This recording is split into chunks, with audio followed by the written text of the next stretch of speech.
after 4 years hard work, I finished my project.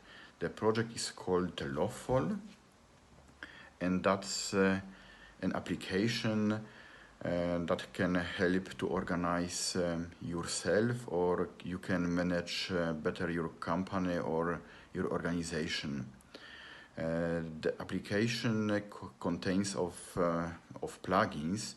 There are a lot of plugins, but I think the one most important and for us plugin is a digital binder, because all of us can use it, and we can organize yourself. What's the difference? Because what's the difference between the original binder and the digital binder? Also, the digital binder contains everything what the original binder, with a difference. You can make everything faster. You can add all format of documents into the binder, and you can find everything using the search function.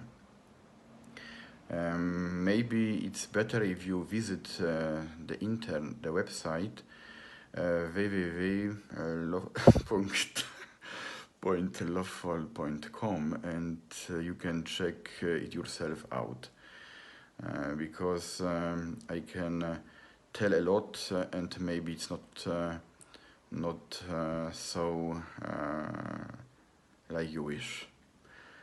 Yeah.